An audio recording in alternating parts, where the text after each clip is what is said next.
And here we are. Hello, everyone. It is so good to be back. My name is Oakwalker, and I'm here with my good friend Stronghorse, who I think on your screens is over there. And we're here to do a podcast called Earth Medicine for the Soul. We do these on a regular basis, not anything that I could schedule, but when we feel inspired, here we go and sit down and talk about the things that are on our mind. Generally, things that have to do with soul development, shamanic practices, spirituality in general. And, we mix all kinds of things up while we do it.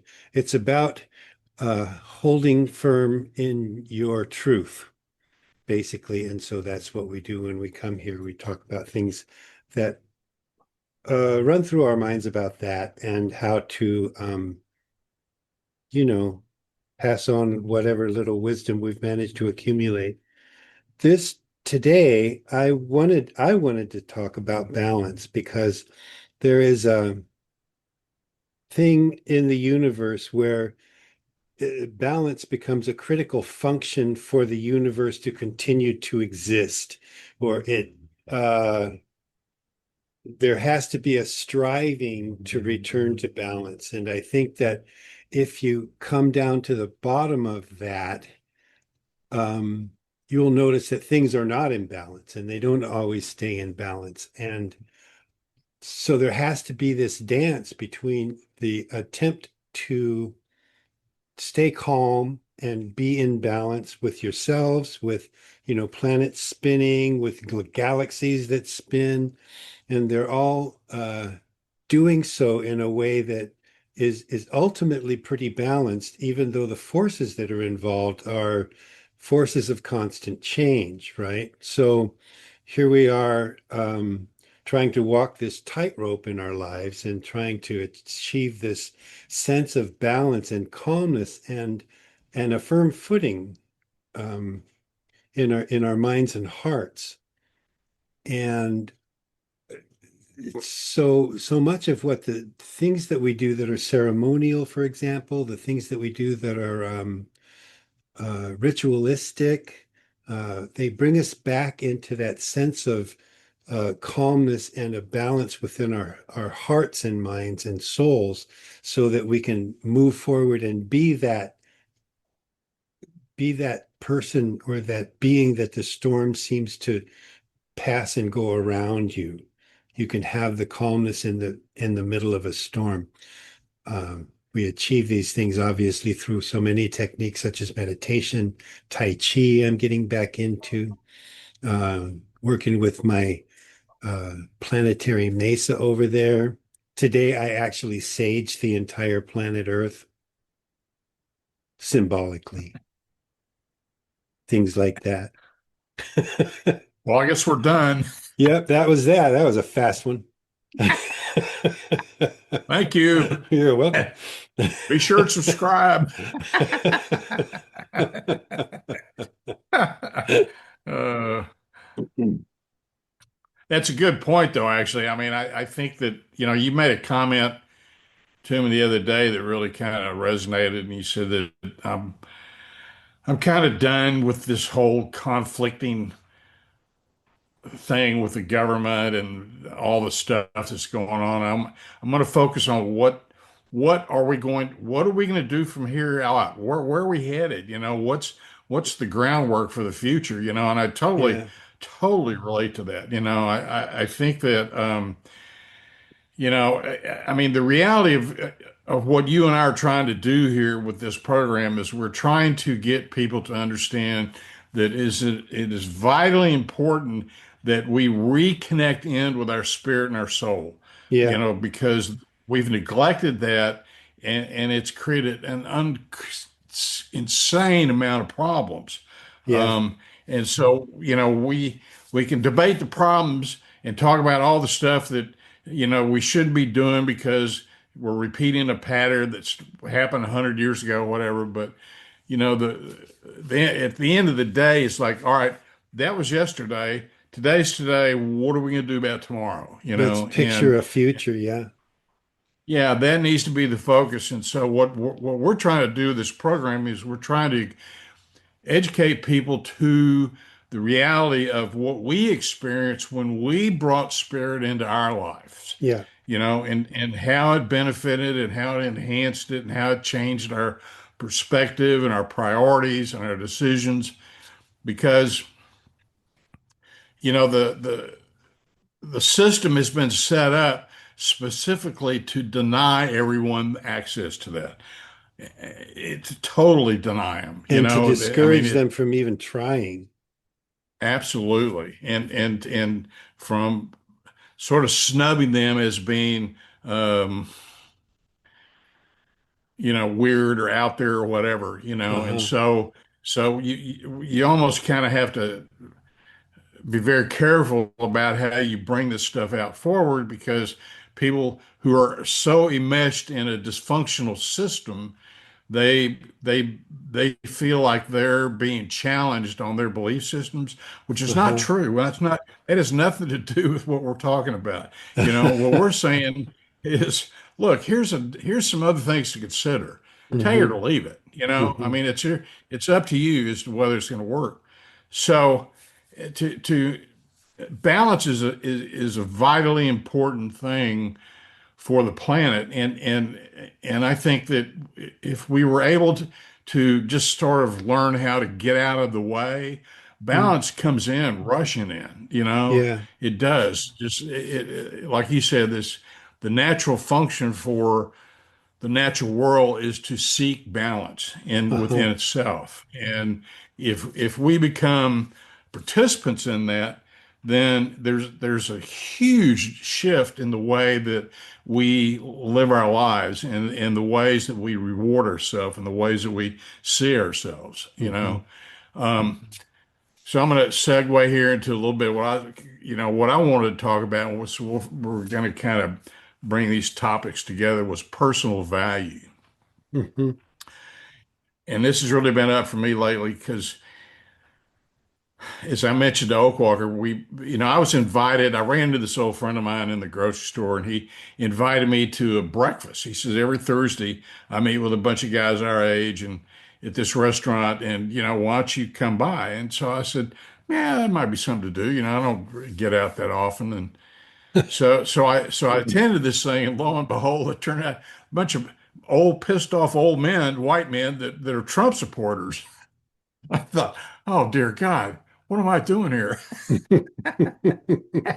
And and so the synchronicity of that encounter with him, there was something about it that spirit was leading me into, because Yeah.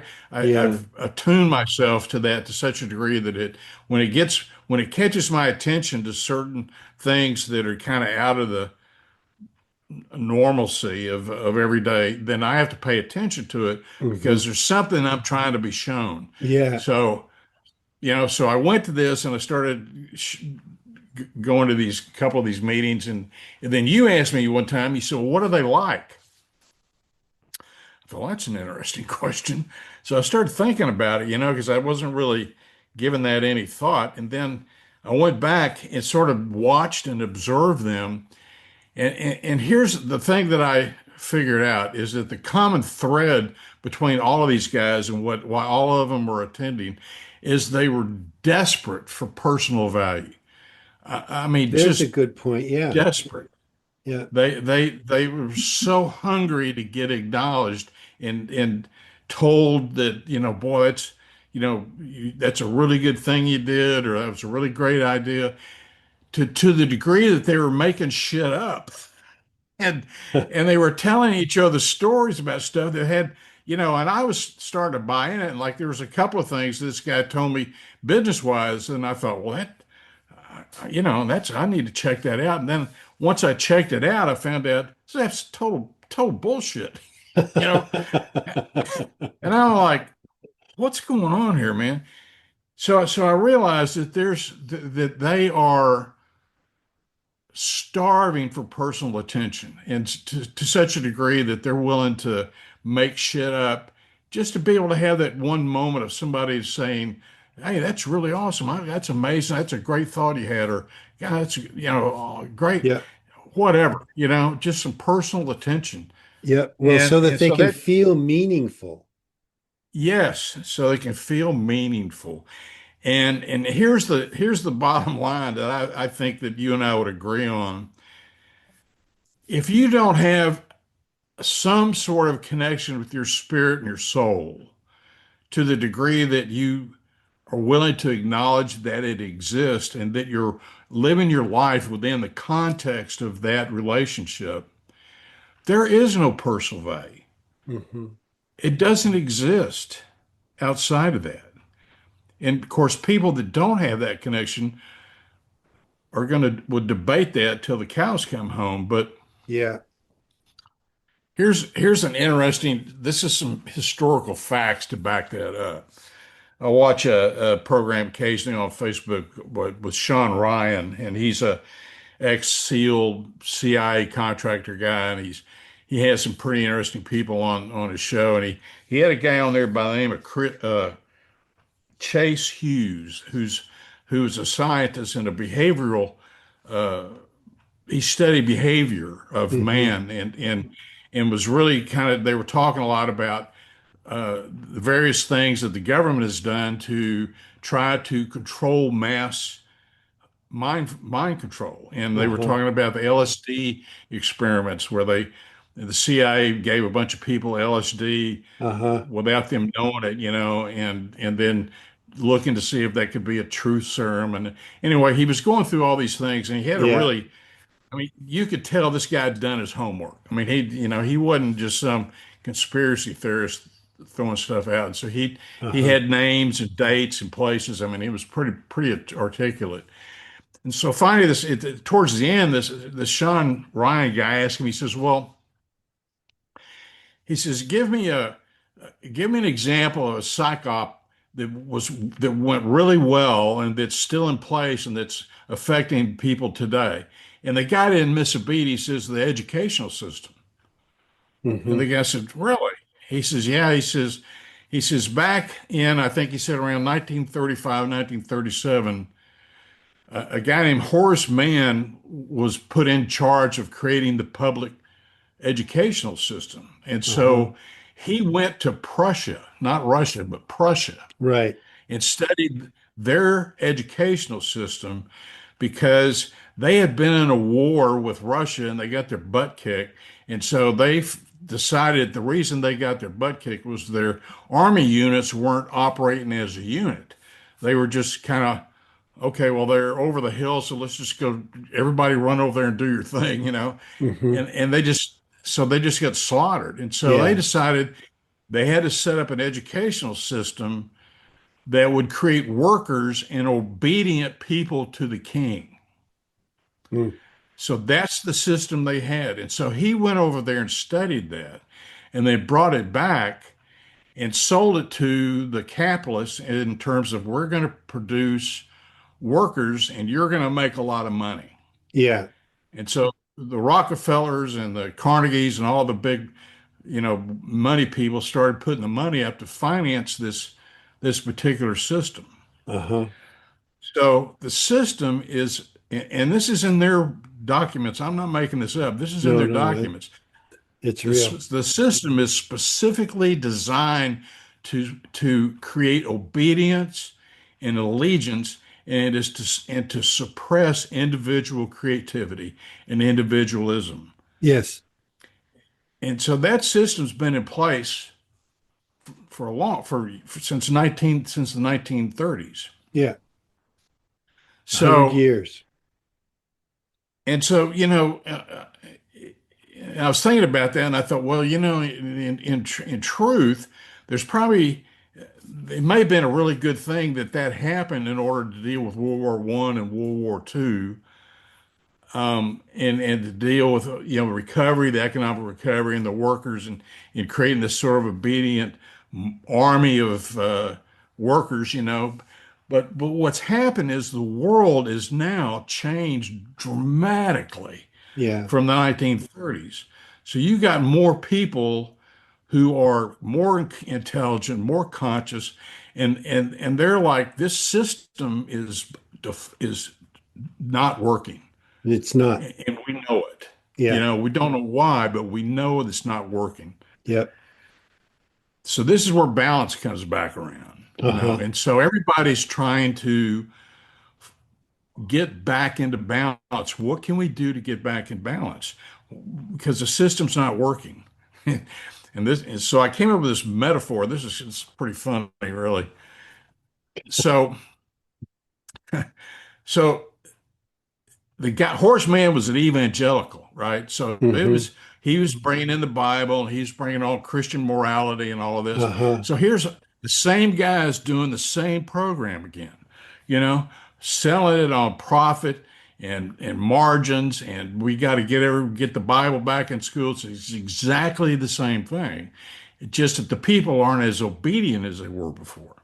Uh-huh. Because they've been So screwed.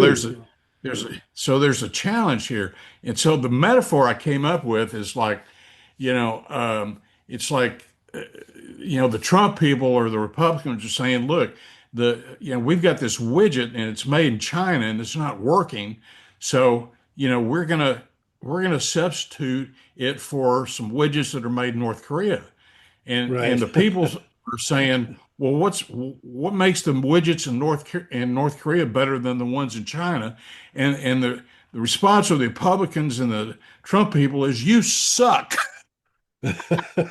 How dare you question How that? dare you question Right? our Korean widgets? Everybody's like, what the Uh-huh. hell? And you know, but yeah, but what about?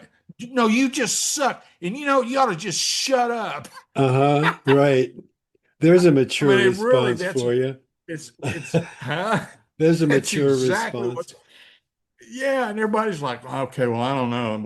We need to hear a little more information. No, you don't. Shut up. Right. We're sending in the goons. Right. We're gonna have your name on our list. That's Oh my already been there God. for a long, long time. So so we got a quandary here. We do. What's happening is the world's trying to balance itself again. Yeah. And there's all these competing forces. You got the conservatives who want to go back to the time of horseman and the obedient workers. You got the conscious people who are like, no, I think we need to move into a whole different program. Yeah. Screw the Chinese and the North Korea widgets. Right. We don't. Let's do a different program. Let's start bringing in creativity. Let's start honoring the individuality of each person. All right. Hmm. And so Yeah.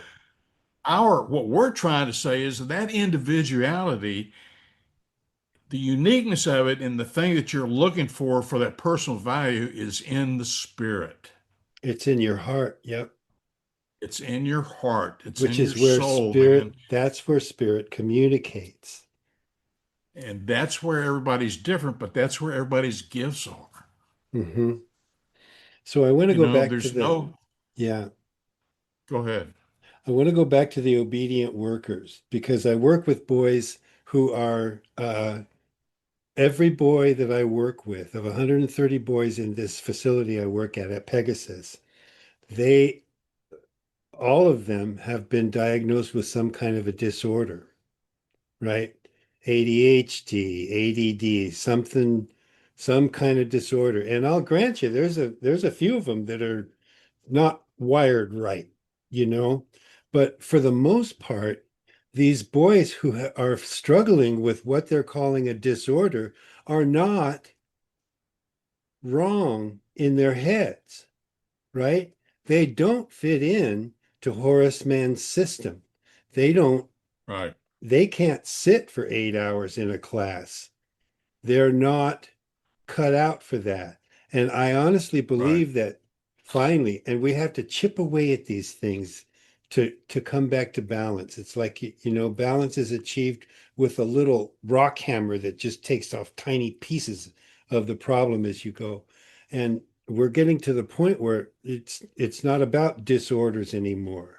Because what's disorderly is the system that they're trying to cram these boys into, you know? right. and and it isn't working, and it isn't working for this boy. So no wonder, I mean, when I was a teenager, I wasn't any better than any of these boys. I'm just going to say that. I'm really lucky I never got arrested. But I was that same kid who was like, well, that's just stupid, you know? I'm not doing that, you know? And there was all of this rebellion in my mind and in my heart. I never graduated high school as a result of this, you know? I went back and got my GED. I didn't fit in. And, you know, I got laid off during my career in electronics. I got laid off 7, 8 times, right?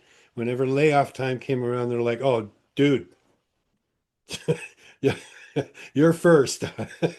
I was like, I was like more than once. I was the, you know, layoff day would come around and I'm the first one they called into the office, you know, because I just didn't have any patience for uh, things You that didn't are fit in. rote and and aren't really backed up by anything, you know, nothing Right, real. right, And right. so thank God I found my spiritual path because I'd be dead now if I hadn't. I was thinking about that this personal value thing again. I remember when I Yeah. graduated from high school and I was getting ready to go to college, I came home one day and there's this beautiful maroon Chevy convertible, a Chevelle convertible, Hmm. sitting in the driveway, and I'm like, Jesus Christ, whose car is that? And I came in the house, and my parents had bought me this car, and I was just like, you got to be kidding me. I mean, it was so Out of whack. out of whack, and so I said, so I remember saying to him, I said, well, why'd you do this? And they said, well, you're getting ready to go to college, and we want you to be somebody while you're there. And I just totally went blank, like, oh my God, I'm gonna be a car. Or I don't know how this works. You know, I was just stupefied. I thought, I can't even connect the dots here, Right? man. You mean I'm not somebody? How's that going to help? That's exactly right. I Right? just thought, God, Yep. I And mean, this, I live in a world that is just absolute. What planet is this, man? I I don't know how did I know get here. some great movies about that. But there's disorders and these attitudes that keep people isolated and punched out of the system, right? Um, they tear you away from your sense of personal value.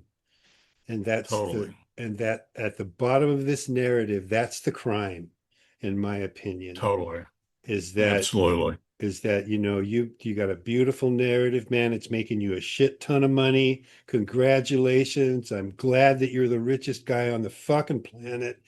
But the things that you the things that it took to put you or anyone else in that position are are crimes against humanity, in my opinion. And it's because you of the devaluation that's going on in order to keep this non-functional system alive. Well, I think too that you can't replace you can't replace one dysfunctional system with another dysfunctional system and think it's going to get better, Right. and that there's where the problem lies, Yes. and so we're out here trying to express to people that there's another system, and I'm Uh-huh. Yeah. gonna give you an example.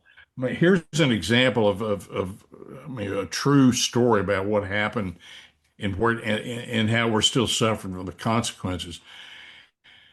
If you go back and study Ben Franklin, he did a huge amount of study on the Iroquois Confederacy, Yeah, yeah. and he used a lot of their governing principles to formulate his idea about how the colonies should govern themselves. Right, Because right. they had gone they had gone from where they had a system where if you kill my brother, I'm gonna kill your brother. Well, you've killed my brother, now I'm gonna kill your brother. And there was these constant wars going on between the tribes. And Hiawatha and Dewaganda came in, the peacemaker, and Uh-huh. brought them the circle law. I mean, that's what they taught them. And the Uh-huh. circle of law is an old system of governance that was created by the twisted hairs thousands of years ago. And it's based on watching the natural world and the universe, how it operates. Yep. And so, that's a whole different discussion, a whole very involved, complex thing to get into. But basically, what it did was it took governance out of personality and personal agendas and put it into the context of the sacred. Yes. So there's sacred laws that anything that was being considered in terms of civil and social law had to conform to sacred law, and Hmm. so this is the thing was discussed in that form. Well, Franklin observed the Iroquois. What he didn't see what was actually happening there, and the reason he didn't see it was because he considered them savages. Right. You He know, had no he, context. he had no context. He didn't see the spiritual thing going on there. He didn't understand the sacred laws and how they worked. Yep. He just saw the surface level organizational chart, and that's what Yeah. he brought with him out of that. Yeah. And so the essence of what was being done there wasn't really transferred. It's just the organizational chart. And Yeah. so he's all these people are now saying, well, that was, the founding fathers created this democracy. The democracy that they created was superficial. Uh-huh. Okay. And it's what we got now. The governance it's all about personality. It's all about personal agenda. It's Yep. all about who can buy this and pay for that. And Yep. it has Based on, zero to do with spirit, has right. zero to do with sacred law, has zero to do with balance. Yep. Okay. And so, but if you try to convey that to people, they're so heavily invested in the dysfunctional system, they can't bring themselves to open themselves up to another system that is not dysfunctional, that is alchemically proven to Uh-huh. be spot on, and it's a revolution in the way that one perceives themselves, in the one that and how they interact with the natural world and the universe. And people are. I think their most reaction is people are like, well, that's from the savages. You know, Well, I think the they were a lot savages less did that. savage, right, than we Yeah, I are. mean, what do you Um, what I totally saw this. I could just saw this picture of these guys sitting around in their white wigs, and their snuff boxes. What are we going to do about Ben? Oh, He just is humor him. I love his absolutely incredible. bifocals. He's over there talking to those savages, and he wants to. I mean, Yeah. oh God, Yeah. colonists. And When you so, so what this does now is this gets us back to my other effort on Substack, which is about the narrative, right? I'm writing all these things about the narrative and how, dude, your narrative, your personal narrative defines your entire concept of what reality is, right? It does. Your egocentric reality is nothing more than a series of stories that began when you were born and have continued on through your life. And the decisions that you made according to those narratives are what got you where you are now. Now, that's a big deal. But when you want to take it up to the governmental and the systemendal level, in order for them to establish that org chart that you were just mentioning and talking about, without spirit, without benefit of the soul, without benefit of a reference back to the natural world in any way, shape, or form, they had to bolster that whole thing up with a lot of false narratives. Nathan right, Hale, I have only one life to give for my country. George Washington, Dad, I cannot tell a lie. I chopped down the cherry tree. That's all bullshit. None of it ever happened. right. And they're teaching it to our children in elementary school as if it's absolute historical facts. And if they would just teach history, we could chip away at the bullshit around that's keeping us out of balance a lot quicker and with a much bigger hammer. Just I saying. totally agree with that. No, you're absolutely right, and I'll take that another step, and that we live in a world that is comprised of mirrors of self-reflection. Yeah. So everything that you project is what you get back. Yep. And you can see that being played out in the government right now in spades, Yeah. all the stuff, here's all these, you know, right-wing Billy Bob boys with their AK-47s, that we got to have these because the government will Right. come down on us. Well, the government's coming down on us And where the right hell are now. Where you, are right? you? Now it turns out that You you're the know, Billy Bob boys killing people in the streets. so everything that you project is what you get back, and so your story or your narrative is based upon what you are putting out there, Yeah. because what we've done is the whole thing of this plan, we've come here to try to gain a sense of maturity in our soul, and we do that by observing our soul as it is in Right. play, As it moves through you its know, process.